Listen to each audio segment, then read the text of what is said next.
안녕하세요. 그대의 서점 책 읽어주는 여자입니다. 오늘은 황태자비 납치 사건 네 번째 시간입니다. 다나카 경시정의 원칙을 중시한 수사는 계속됩니다. 바로 시작하겠습니다. 다나카가 동궁에서 황태자를 만나는 동안 수사부장은 세 여자들이 입을 열 때까지 기다릴 수밖에 없다는 사실에 마음이 초조했다. 이때 거칠기로 유명한 와타나베가 수사부장의 조급함을 건드렸다. 부장님, 제가 한번 해보겠습니다. 자네가? 네. 모든 수사를 다나카 혼자 할 수는 없지 않습니까? 그러니 다나카 혼자 북치고 장구친다는 얘기가 나오죠. 이러다간 사건이 해결돼도 부장님이나 저희들은 찬밥 취급밖에 못 받습니다. 지금 신문을 한번 보십시오. 오로지 다나카 뿐입니다. 평소 와타나베의 거친 수사에 대해 회의적인 시각을 가지고 있던 수사부장이지만 공명심을 부추기자 귀가 솔깃했다. 그럼 자네가 한번 해봐. 하지만 너무 심하게는 다루지 말게. 알겠나? 네. 머리채만 몇 번 흔들어대면 바로 뱉어낼 암캐드립니다. 와타나베는 세 여자의 신상 명세를 훑었다. 아라이, 그녀의 학력은 고졸이었다. 다른 두 여자가 대학을 나온 데 비해 아라이는 나이도 어리고 학력도 낮았다. 아라이를 불러와. 와타나베는 셋 중에 가장 약해 보이는 아라이를 찍었다. 아라이가 조사실로 불려오는 것을 tul시 유리를 통해 보고 있던 와타나베는 윗도리를 벗고 시계와 반지를 뺐다. 이 신문에 자신의 운명이 달려있다고 생각한 와타나베는 인생의 승부라도 걸 듯한 태세였다. 그리고 이런 식의 승부에는 얼마든지 자신이 있었다. 고졸의 송이 30분 안에 모든 것을 불게 할 자신이 있었다. 와타나베가 비장한 표정으로 조사실에 들어가려는 순간 동굴에서 돌아온 다나카와 마주쳤다. 뭘 하려는 거야? 건방진들이 여기가 어딘지 알고 저렇게 뻔뻔하게 버틴단 말이야. 내가 손을 좀 봐줘야겠어. 다나카는 의기양양한 와타나베를 향해 경멸에 찬 욕설을 내뱉었다. 비열한 자식. 안색이 변한 와타나베가 다나카에게 더욱 거친 욕설을 퍼부었다. 뭐라고? 일본 경찰이 너밖에 없는 줄 알았어? 다나카는 수사부장에게 노골적으로 항의했다. 부장님, 저 자식을 수사에 투입하면 저는 손을 떼겠습니다.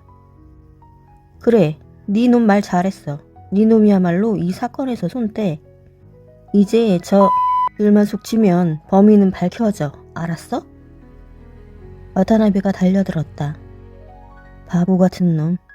너는 이 사건의 성격조차 제대로 파악하지 못하고 있어. 이 사건의 범인은 너같이 비열하고 무지한 놈들 100명이 달려들어도 못 잡아. 그리고 부장님, 수사란 초조하면 실수를 범하는 법입니다. 지금 우리는 주변의 참고인과 힘을 합쳐 범인을 잡아야 합니다. 저는 절대로 이렇게 불법적인 수사에는 가담할 수 없습니다. 다나카는 자리를 박차고 나가버렸다. 경시청 사람들은 결국 부딪히고 말 사람들이 부딪혔다고 생각했다.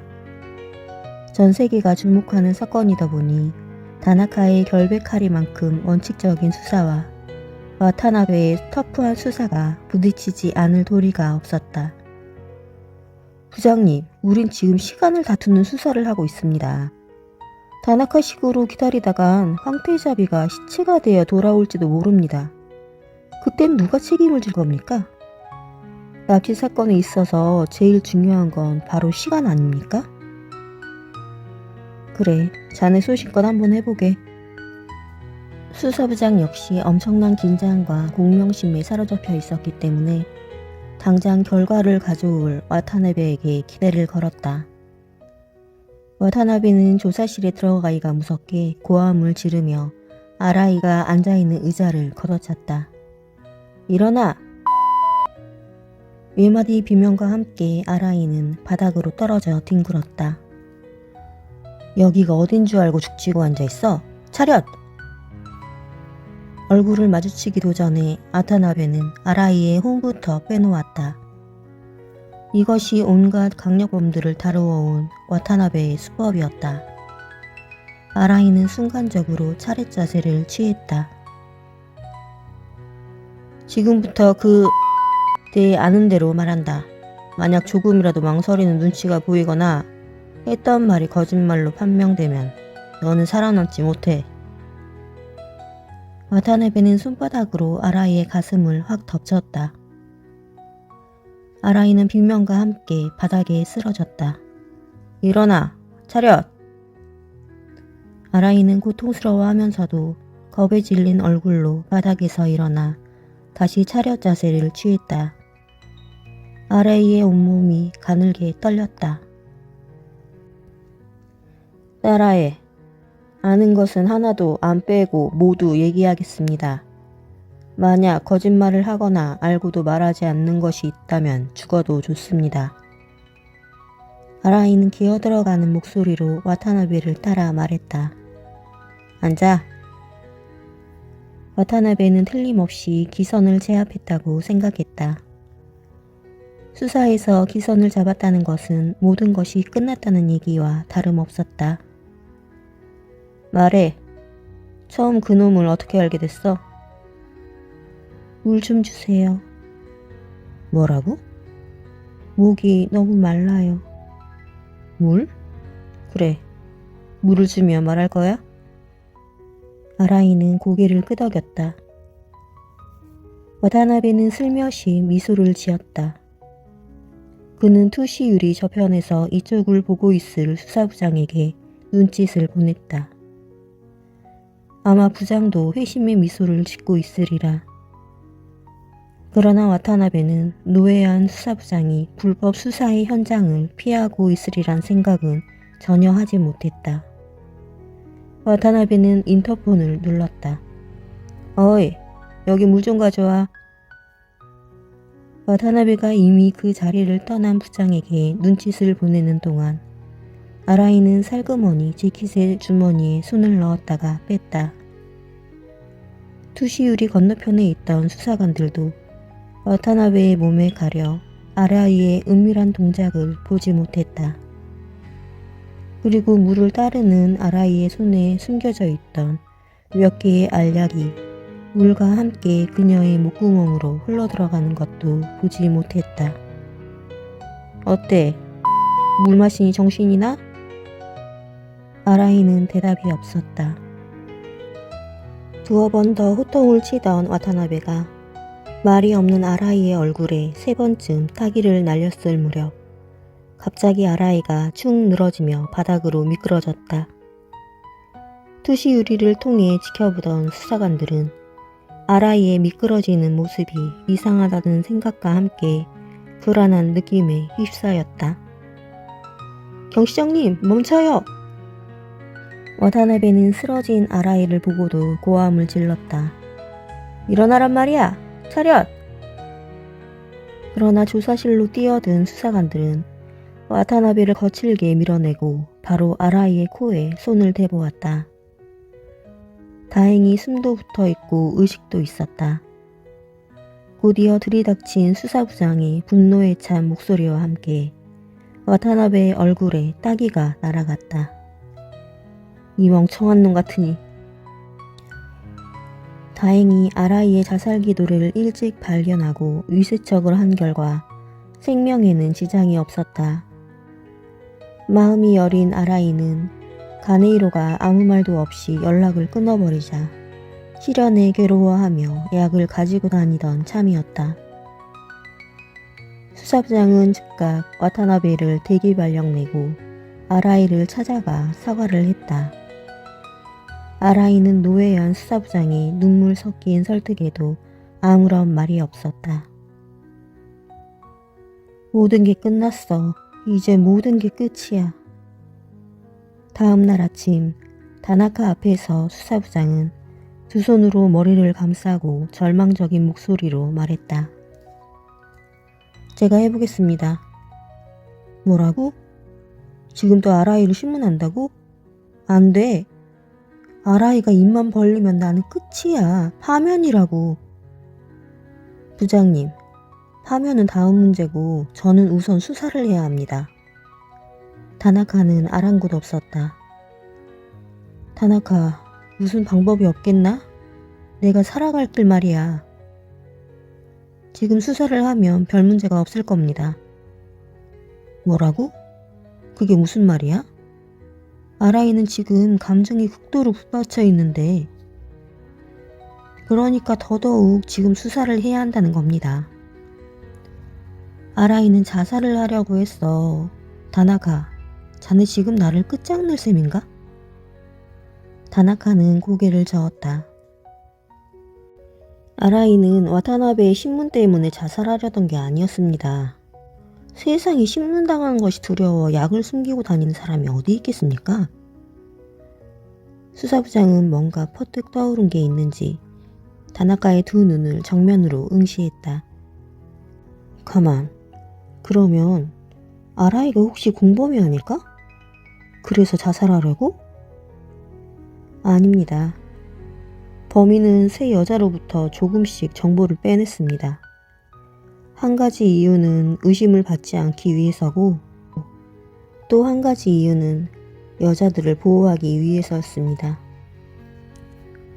범죄가 되지 않을 정도로만 이용한 거죠.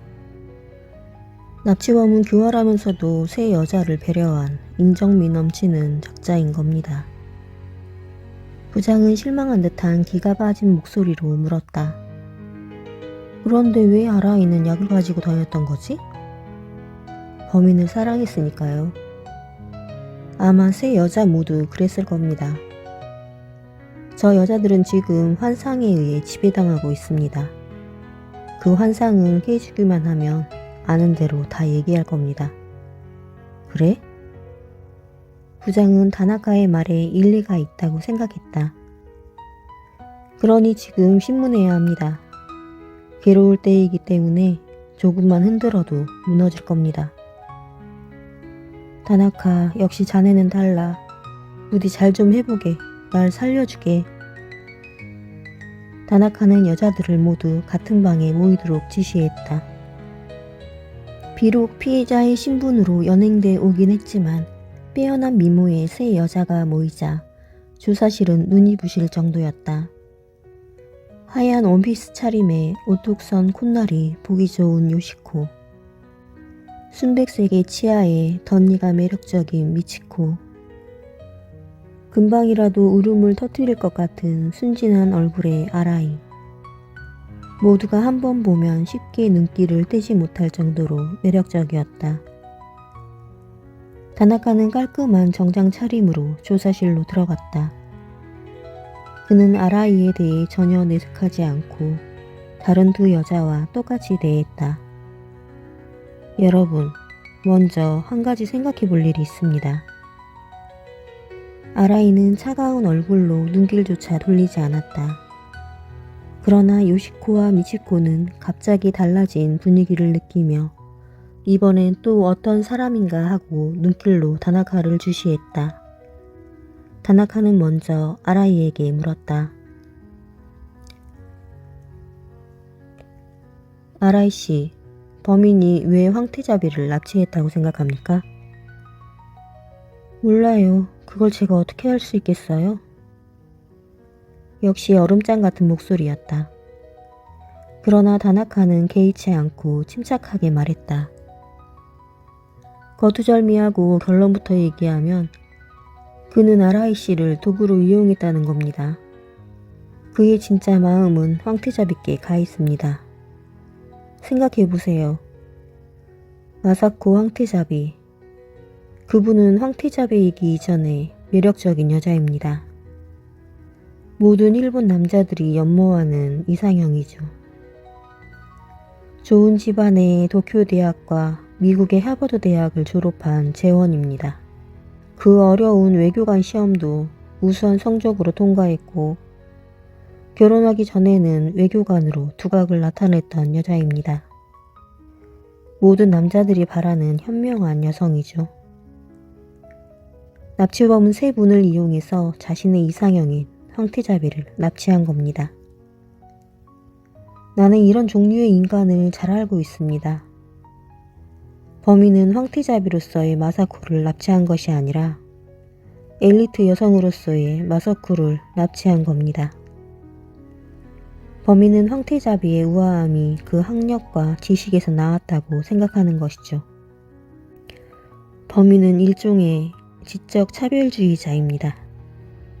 그자는 여자에게서 미모 이상의 것, 즉 학력과 지성을 추구하는 겁니다. 이런 조건을 갖춘 여자에 대해서 범인은 목숨이라도 거는 자입니다. 하지만 그렇지 않은 여자에게는 전혀 중요성을 느끼지 않죠. 차가운 마음으로 철두철미하게 이용만 하는 겁니다.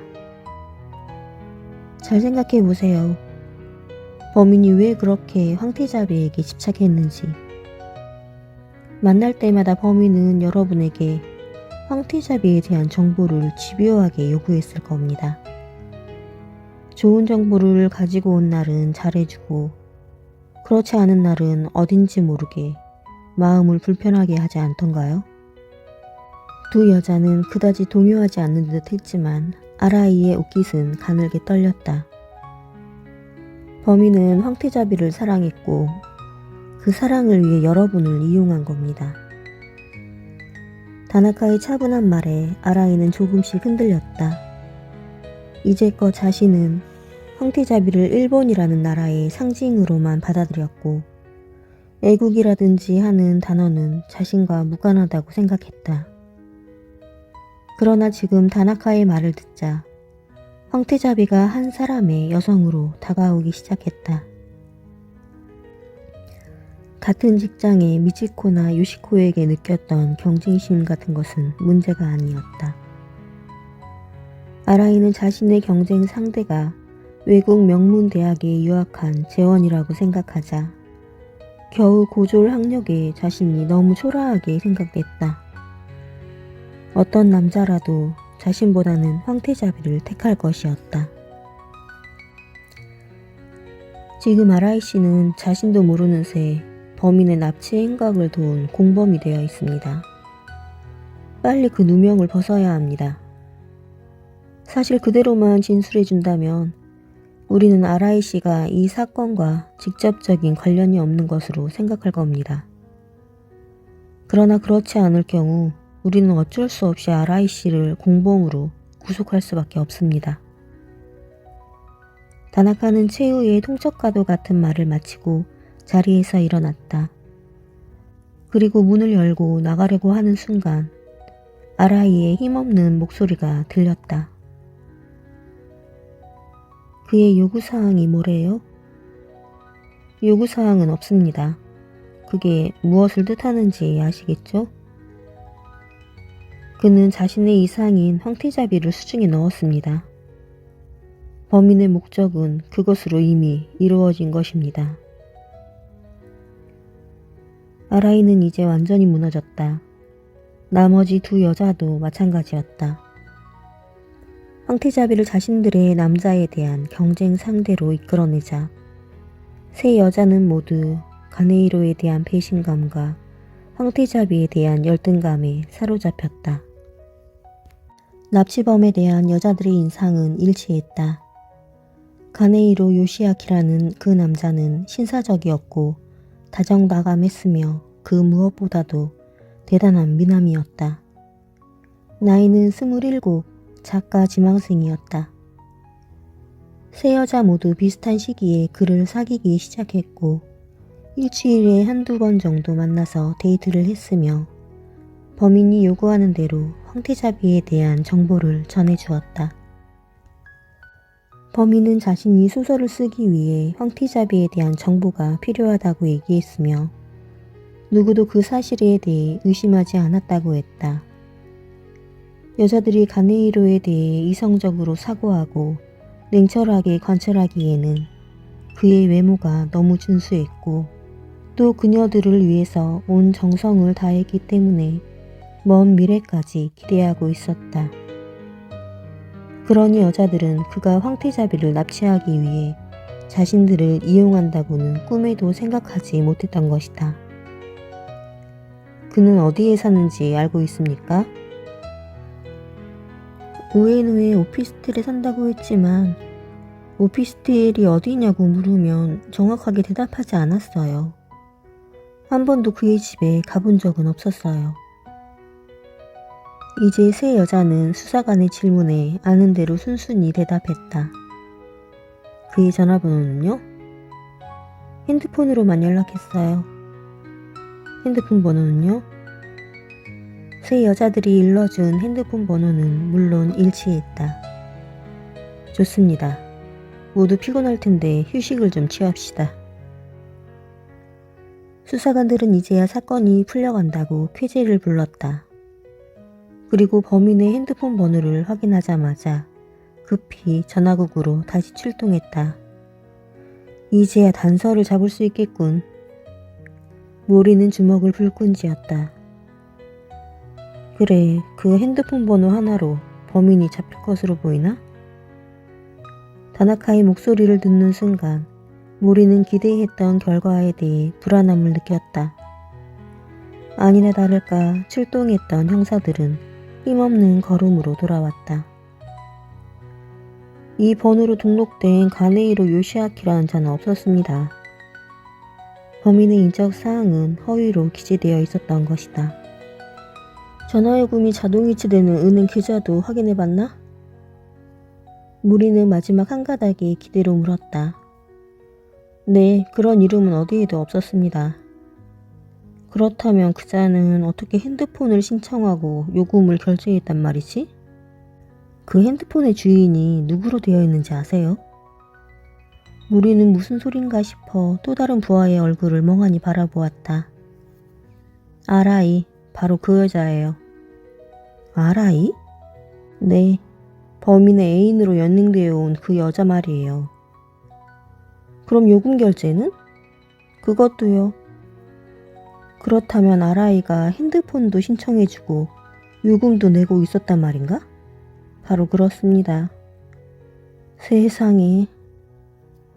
모리는 입이 딱 벌어졌다. 아라이를 데리고 와. 아라이는 무슨 일인지 이미 관가한 모양인지 고개를 푹 숙이고 들어왔다. 아가씨가 가네이로 요시아키의 핸드폰을 내주고 요금도 대신 지불해왔나? 네. 그럼 아까 왜 말 안 했어? 말하려고 했는데 워낙 서두르시는 바람에 말할 기회가 없었어요. 네, 참 기가 차서. 우리는 갑자기 무언가가 떠올랐는지 부하에게 급히 물었다. 핸드폰에 통화 내역은 뽑아왔겠지? 그러나 희망 섞인 모리의 얼굴에 향이 날아온 목소리는 다시 한번 그의 귀를 꺾어놓고 말았다. 네, 하지만 아무것도 없었습니다. 무슨 얘기야? 그 핸드폰은 오직 세 여자와 통화하는 데만 쓰였을 뿐입니다.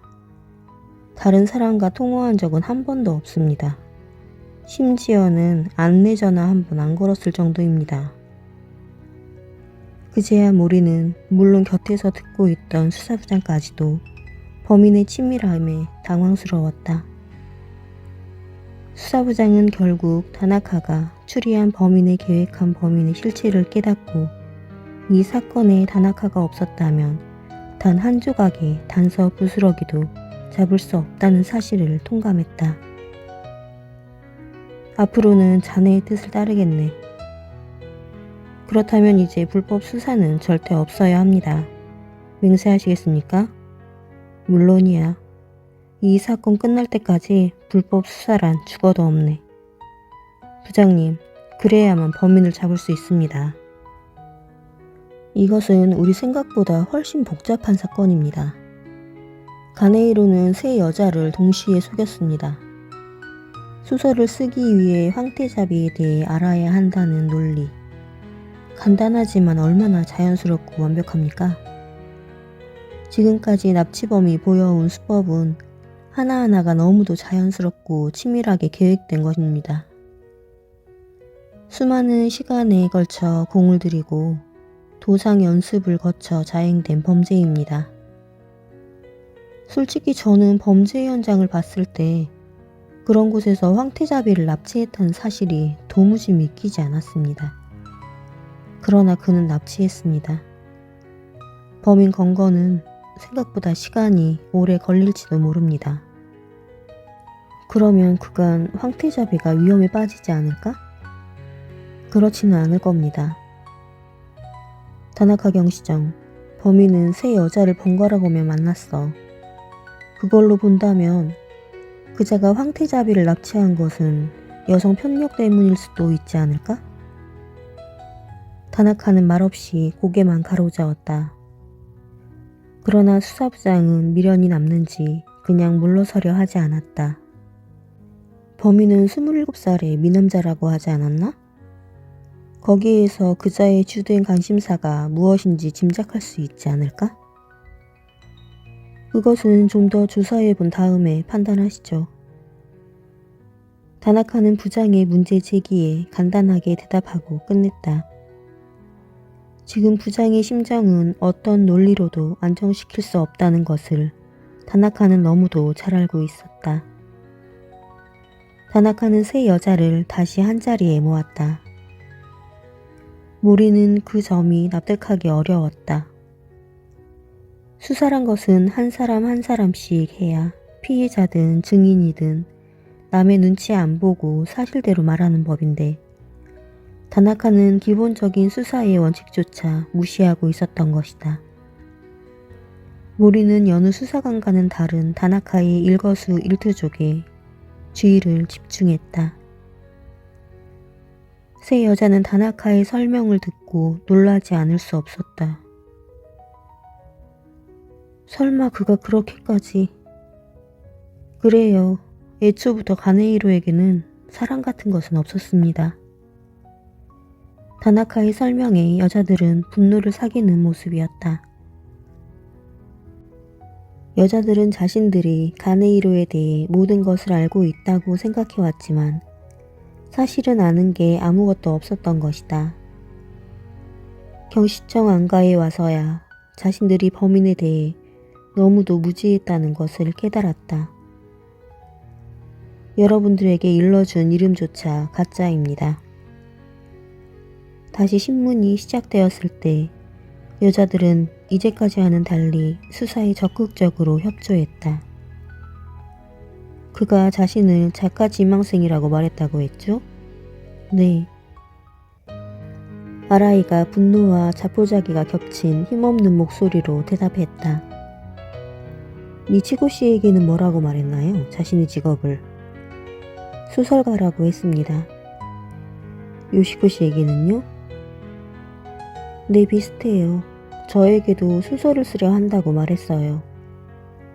다나카는 잠시 무언가를 생각하더니 다시 캐물었다. 작가지망생이라는 그의 말을 들었을 때 느낌이 어땠습니까?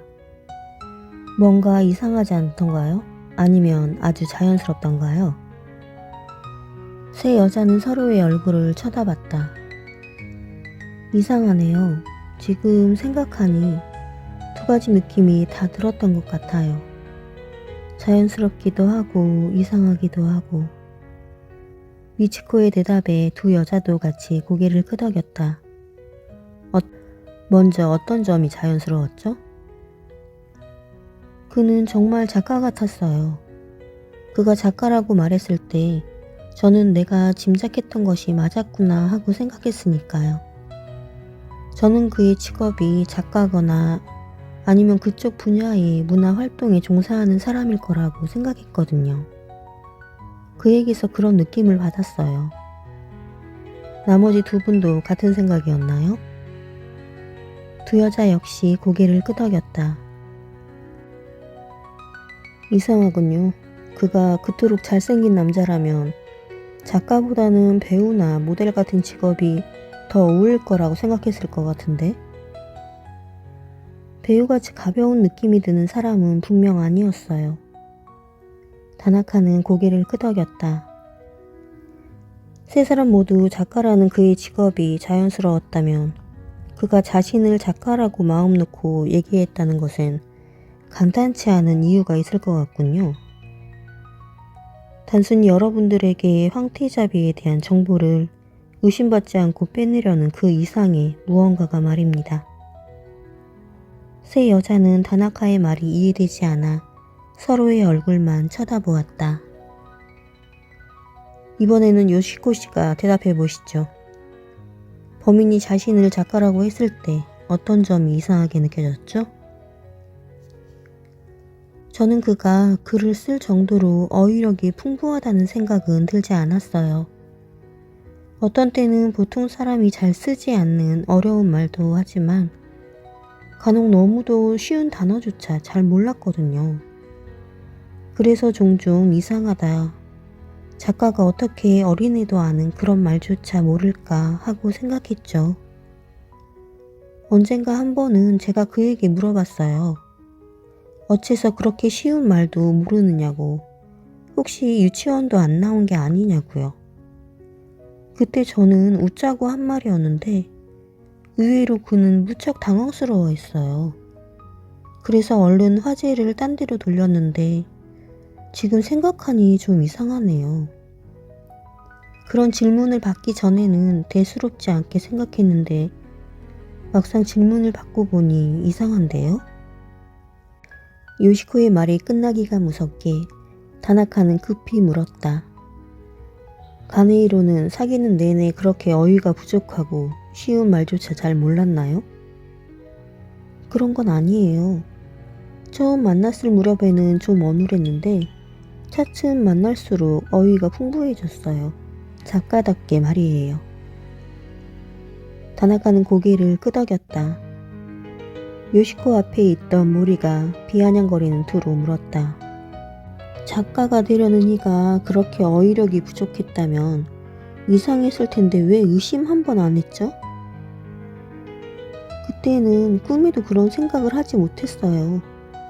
그가 진심으로 나를 사랑한다고 생각했거든요. 그리고 작가 지망생인 그가 멋있게만 보였어요.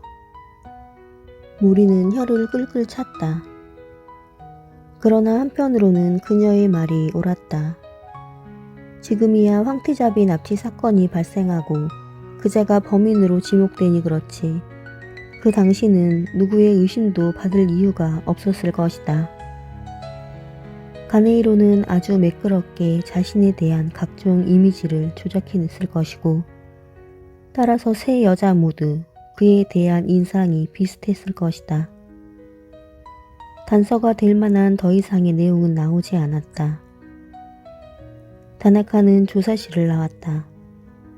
조사실 앞에서 기다렸던 수사부장은 다나카의 입에서 무슨 말인가 떨어지기를 기대했지만 그는 아무 말도 하지 않고 안가를 나가버렸다. 다나카는 안가에서 나와 마치무라를 만나러 갔다. 자동차를 타고 이동하는 도중 관계에 있는 동창과 통화해 마치무라에 대한 몇 가지 정보를 수집했다. 동창은 마치무라가 과거 국정교과서 파동의 장본인이라는 사실과 지금은 새 역사 교과서를 만드는 모임에 은밀히 관여하고 있다는 사실을 알려줬다. 오늘은 여기까지입니다. 다음 편에서는 새 역사 교과서를 만드는 모임이 다시 등장합니다. 다음 시간도 기대해 주세요. 감사합니다.